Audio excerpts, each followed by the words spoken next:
following is an encore presentation of Moral Side of the News. This episode originally aired on August 17th.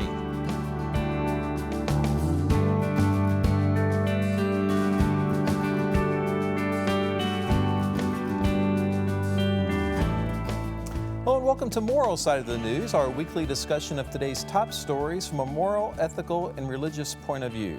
I'm Sean Kalin with the WHAS Crusade for Children, and I'm joined today, as always, by a distinguished panel of local religious leaders. Father Bill Hammer, St. Margaret Mary and St. William Catholic Churches, Reverend Michelle Penix, Lighthouse Christian Church, Reverend Harriet Akins Bandman, New Albany Centenary United Methodist Church, Rabbi Stan Miles, Louisville Melton School, and Deacon Greg Gitcher, St. Patrick Catholic Church. We begin this week with the violent events that took place a week ago Friday, leaving a family traumatized and the community angry. He was waiting for them to get the money out of the bank is when he stabbed her in the stomach. Terror near Oxmoor Mall on Friday. Police searched for hours for a man who allegedly kidnapped 3 people and took them to rob a bank. Please don't hurt me. Please do not do anything to my children. Please don't hurt me. Brandon Strong said it was his wife and 2 kids who were kidnapped. His wife had to have surgery for a non-life-threatening stab wound. 32-year-old Armand Langford was arrested around 6 p.m. near the Best Buy by the Waterson Expressway. Langford was released early from custody almost 1 year ago for committing a string of very similar crimes. He was sentenced to 14 years in prison in February 2024. But after serving just 5 months at a halfway house where he could get treatment, Judge Jessica Green granted him shock probation. That's the argument that a person has been so shocked by their short time in prison that they will not reoffend. Obviously, the judge felt extremely concerned that she needed to put some protections in place. Carl Price is a former prosecutor and current defense attorney who looked over Langford's shock probation order with me. Green didn't just cut Langford loose into the community. Her order had 17 conditions, including that he get outpatient counseling and be placed on the highest level of probation supervision. This means his probation officer could have requested to meet with him and report back to the court twice a week. Many people are blaming Judge Green, including Metro Councilman Anthony Piagentini, who said he will attempt to get her impeached for giving Langford shock probation. Really 2 parts to this story: the violent nature of the crime. You have home invasion, kidnapping, adult and children kidnapped, bank robbery, the stabbing of the mother, and the fact that it should have never happened. The accused should have been behind bars. Why was he out? The community's outraged at the judge that gave him shock probation. So I turn it over to you for this discussion on this topic. It's really had the community talking for the past week. I was prepared to come in and just get on the judge's case. But with the data that you sent us to study, Sean, I think that the judge is almost as much a victim as the mother and children, because she did her due diligence, not countenancing or thinking that there could be such a breakdown in the system that put this person back on the street again, and did not beforehand give him the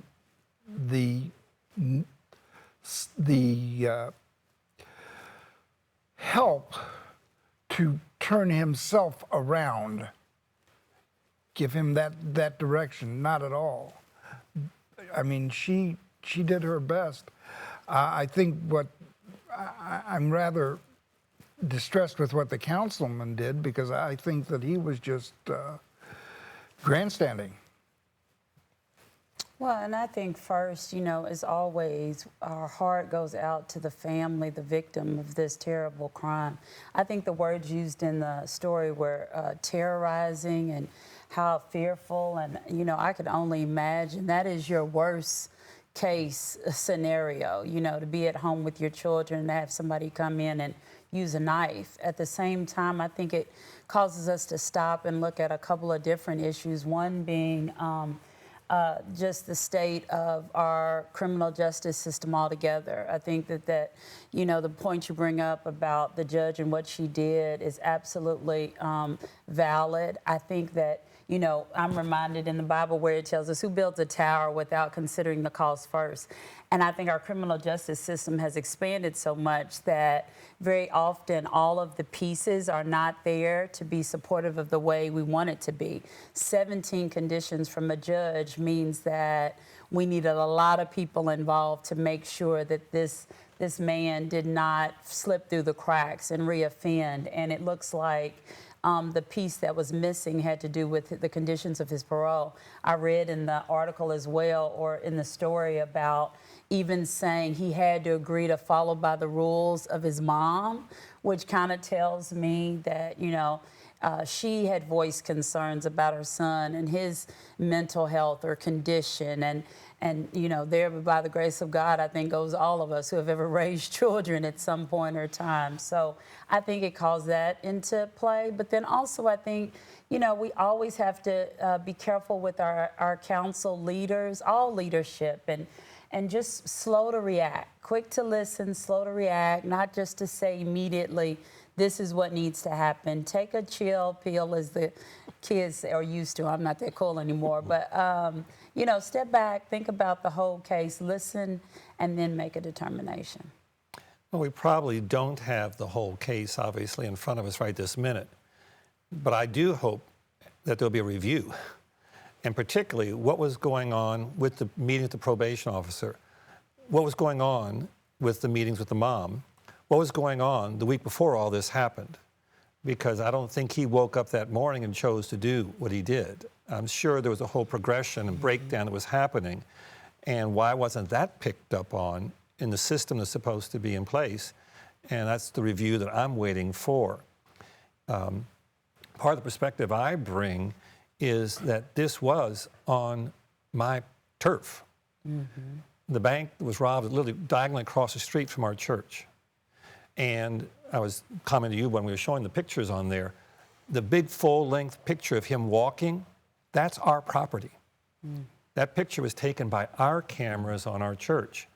And we were cooperating with the police as much as we can because they immediately came to our property and had us go into a lockdown. So we were also very scared. We immediately began searching our cameras, found him, and actually helped the police considerably because it shows he was going across our property. He exited into the neighborhood. We did that through the place where I live. Mm-hmm. He went through my backyard to go into the neighborhood. Mm. He walked right through our property and in my backyard and then goes to the neighborhood. So he knew where to start looking in the neighborhood based on our cameras. And we were having to shut our whole campus down. People were pulling onto our property to go to church. We had to say, please, stay in your car, please go back, come back later. It's not safe right now. Mm-hmm. So we went through that experience. And not the same as the woman and her kids. I don't want to anywhere say that. But I'm just saying it's very real what happened when that breakdown happened and the potential impact. Because what if he had broken into one of our windows? What if he had broken into our building as he was escaping? You know, those kind of things start going through all our minds. So I really want to know what was going on week or 2 weeks before this happened in his life. Mm-hmm. That's the question I have. It's still out there. Yeah. I think the several sides of this story, being former police and now half cop, half clergy, I think the officers did a great job responding quickly. Absolutely, yes. I want to affirm that. They were on our property, bunch of the cars, bunch of officers, and in the neighborhood. We had 14, 15 cars in our neighborhood at one time. Yeah, it was an amazing response. And as a police chaplain for 5 departments, I'm with these officers constantly throughout the year. You know, one of our big concerns, as police would say, is that, okay, if he got 14 years to serve and he was let out, was it 5 months? Is that what I hear? Wow, that's more than shock probation. That's really getting people out early and not holding them responsible. Understand, before this event, he had 22 different victims. 22 victims separately in armed robberies, kidnapping, and whatever assault. So, you know, I think you have to look at the past record, Yes. and not just this one case. But you know, he has a history of doing this, and he hasn't been cured. And you know, we all love our mamas, and we listen to her. We try to listen to him, but I don't think she was going to have that big of an effect on him when he's in his mid-30s, I believe it was, right? Or so. The probation and pro officers that I have worked with throughout my 30-plus years, they are overrun with cases. It's kind of like defense attorneys. They get this many cases they got to work in a week, and they can't spend all the time they need to spend. I'm not making excuses for his parole or probation officer, but I think it's very hard. It's easy for the judge to say monitor him, but can they actually do that if they have a very large caseload? I think that shock probation should be examined. We have to consider the victims involved here, the past victims, and now the brand new victims, you know, before we shock probate somebody. That's just my opinion. Well, and just for a point of clarity, he was in jail for 2 years from the time he was arrested in November of 2021 or 22 until he went before the judge again in February of 2024. So he had served some time. But I think you're absolutely right, and that's why I brought up the case about Scripture where it says, you know, before you build a tower, consider the cost. We have to support those members of the system that are in charge of making sure the judge's orders are carried out from the top to the bottom. And, you know, as someone who's, I have a summer camp after school program right beside the parole office or correctional department here in the city. And I see people going in there all the time. And I see the parole officers, if you will, going in and how overrun they are and how much time, you know, that they have with these people who have been who have committed these crimes. So I think we really need to. I wish we could just slow down. Don't you always like? No matter what happens, can we stop and reevaluate? You know, where are our money? Where are our funds going? How can we be of most assistance? And how can we make sure the system we set up actually works?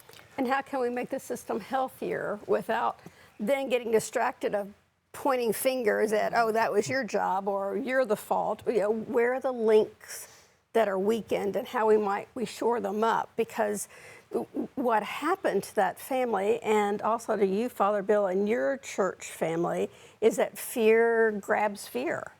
And so now that fear spreads, and so we suddenly feel so frightened to be out and about. And so how do we reclaim that feeling of safety and working to make our systems work for us and work better, and giving those who do these hard jobs in the world, like probation officers, give them that which is most needed? I see also another problem.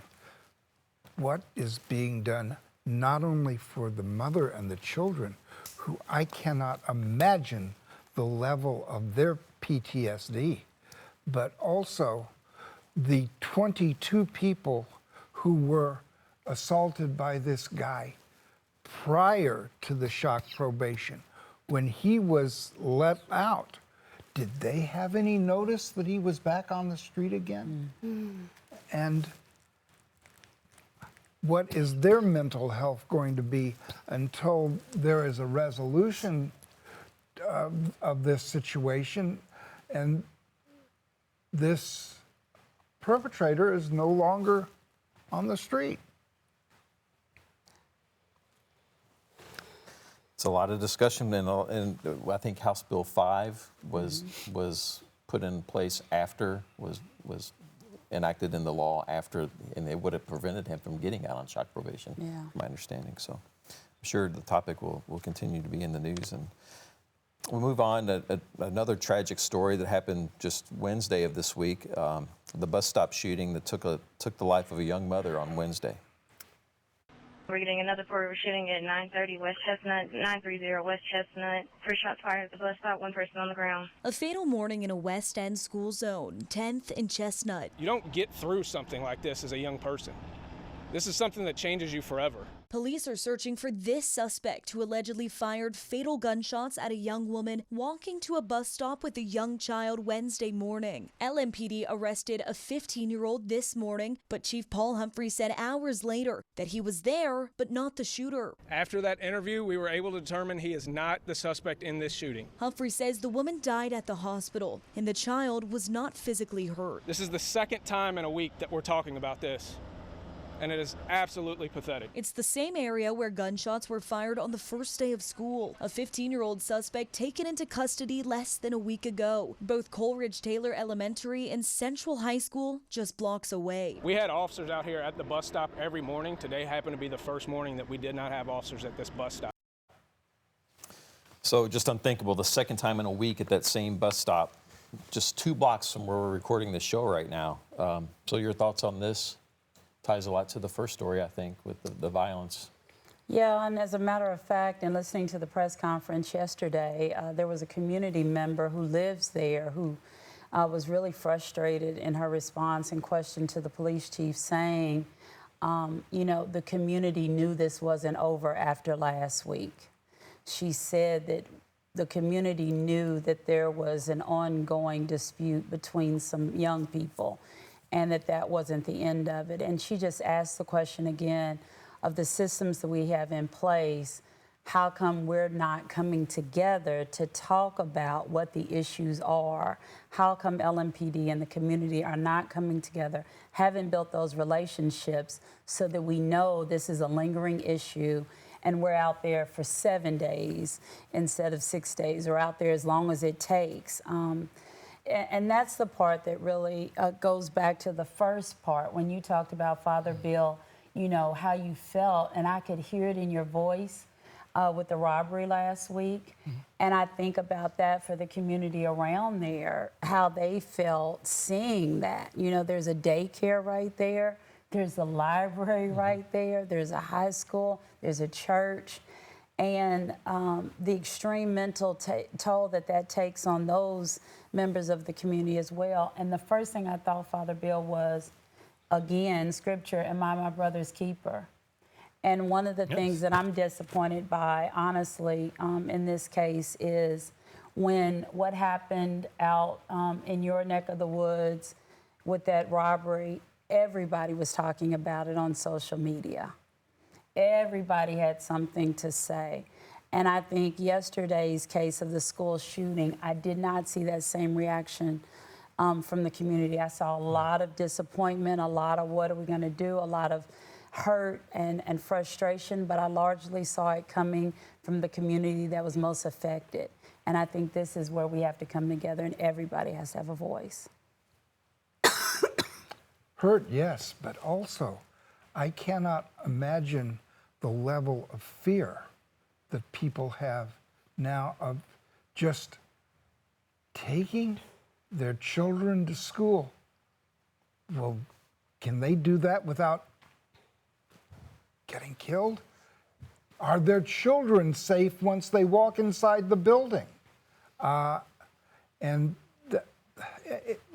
These questions, which not long ago seemed so understandable, have become unfathomable because we shouldn't place communities in fear. They should not be placed in fear. They should be able to function as free adults in a free situation, free people in a free situation. But these are the same questions we've been asking on this panel and within our communities of faith for how long?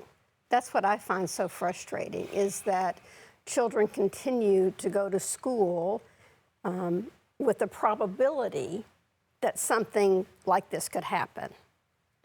Now, how much is a little one going to absorb of ABCs and numbers when you're frightened about coming to the building and then going home? Well, and part of it is, I think, too, that not everybody learns from their past mistakes. Some do, but not everybody does. And the fact is that young children still are getting ample access to guns. Young children have ample access to guns. We haven't learned from that. There are certainly situations where, again, even moving out of that immediate context, but again, when you're driving, road rage, stuff like that, the responses that are happening, that people don't seem to be learning from the past anymore, whereas I know that was one of the things when I was growing up, you didn't keep repeating the same situations. You're always being checked or checked on or checked out. And that's one of the things I think is part of, again, the cultural context in which you're in right now as well, for lots of reasons. And I don't have an answer. But the observation is that a lot of these, spiraling type situations, there's other people involved, but they're not exercising some of their responsibilities as well. Mm-hmm. Last week, my husband and I were driving in New Albany, and we were in a neighborhood. We came to a stop sign, and there were 3 little boys playing in the yard. It's so fun to watch children play, right? And then they turned to us, and they all had toy guns, and they all pointed them at us and pretended to shoot us. And the youngest was about 5, and I'm thinking, oh my God, this is what they're learning now, and there's no regard from. And there's no understanding of play and reality. And I understand developmentally they're not there. Right. But the fact that there's even the ability to buy a toy gun in which to practice playing with it. Does that make sense? That startled me. And then all these stories come out. Well, I think a lot of us grew up playing cowboys and Indians and bad guys and robbers with water guns or, whatever. But the society definitely, the gun violence, goes without saying. What we've been really concerned with is the younger people committing these crimes know they won't get much jail time because they're under 18, and organized efforts, aka gangs, are having the younger people commit some of these crimes, knowing that they would get such a light sentence that in many cases, before the officer completes all the paperwork, they're already back out on the street laughing. So something needs to be done, on these very violent, vicious crimes with killing someone or attempting to kill somebody. I think they need to be treated differently too. You just can't say, well, you're under 18, you get to go right back out on the street type of thing, So we see this in cities all over America, by the way. And Louisville's getting, unfortunately, a taste of it now. But these younger people that get guns that are probably stolen out of cars or house burglaries are out committing violent crimes. It's very unfortunate. But the PTSD, as you spoke, Rabbi, is that, the families from across from Oxmoor, the family involved in this bus shooting, the kids around there that saw it, the kids on the bus, that's going to have a long effect on these children. So we need to pray for them. That's a good segue into the next topic. We'll move quickly to it because we have 6 minutes left in the show. With the federal takeover of the D.C. Police Department this week.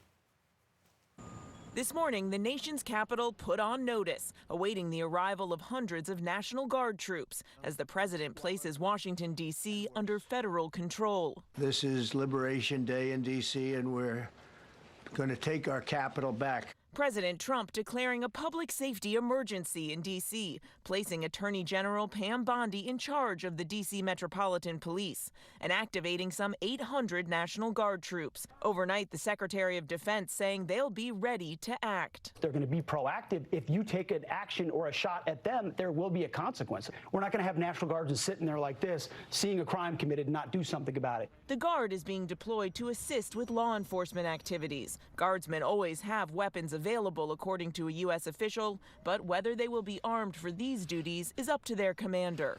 The president is painting an apocalyptic picture of the nation's capital, adamant crime is spiraling out of control. But the official figures show crime in the capital is actually in decline. Violent crime recently hitting a 30-year low. Mayor Muriel Bowser acknowledges there's little she can do. D.C. is not a state, and the president has the authority to take over the city's police department. And while this action today is unsettling and unprecedented, I can't say that given some of the rhetoric of the past, that we're totally surprised. Trump, eager to show he's tough on crime, has shown a willingness to use military force in major cities. Earlier this summer, sending 4,000 National Guard troops and 700 Marines to quell immigration protests in Los Angeles. Now he's warning other cities, saying if this model works in Washington, he may use it to fight crime in places like Chicago, Baltimore, and Oakland. We're not going to lose our cities over this, and this will go further. So I'd like to start with Deacon Greg. You have a history with the Secret Service in Washington, D.C., so you probably know this a little intimately. Quickly, I worked there numerous times throughout my 20-plus years. You know, even 25 years ago, it wasn't the safest city in the world.